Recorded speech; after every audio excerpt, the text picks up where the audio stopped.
السلام علیکم ورحمۃ اللہ وبرکاتہ۔ سامعین و ناظرین محتشم، میں رانا خالد رشید محفوظ اور آپ میرا چینل پوئٹری محفوظ ٹی وی دیکھ رہے ہیں۔ تو احباب، جیسا کہ آپ کے علم میں ہے کہ ماہ محرم الحرام کے پہلے عشرے میں آج 10 محرم الحرام ہے۔ سامعین و ناظرین،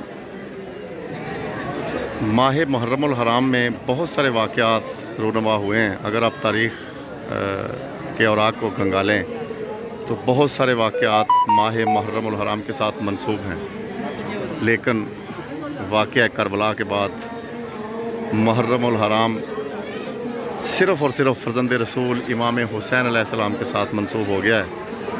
اور ان ایام میں ہر کوئی، خواہ وہ کسی بھی مذہب، مکتب یا مسلک سے تعلق رکھتا ہو، یزیدیت سے بیزاری اور فرزندان رسول امام حسین علیہ السلام کے ساتھ ہمدردی اور حمایت کا اظہار کرتا ہے اپنے اپنے انداز سے۔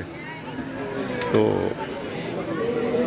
آج چونکہ 10 محرم الحرام ہے تو یہ میں آپ کو دکھاتا ہوں کہ یہ ہمارے ہاں ادھر سکھ برادری ہے، تو انہوں نے یہ سبیل لگائی ہوئی ہے، یہ آپ دیکھ رہے ہیں۔ تو یعنی ہر کوئی اس سبیل لگانے کا یہی مقصد ہے کہ یزیدیت سے بیزاری اور حسینیت کے ساتھ ہمدردی و حمایت۔ تو خداوند متعال ان کی توفیقات خیر میں اضافہ کرے۔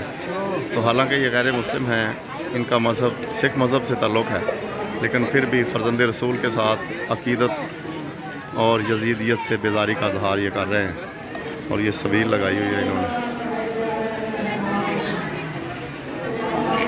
تو سامعین، جو بھی دعوی محبت فرزندان رسول رکھتا ہے، اسے چاہیے کہ وہ جناب امام حسین علیہ السلام کو اپنے انداز سے خراج عقیدت پیش کرے اور یزیدیت بیزاری کا ثبوت پیش کرے۔ تو یہ دیکھیں، ہمارے جوان بھی ہمہ وقت یعنی اپنی ڈیوٹی انجام دے رہے ہیں۔ خداوند متعال ان کو بھی اپنے حفظ و امان میں رکھے۔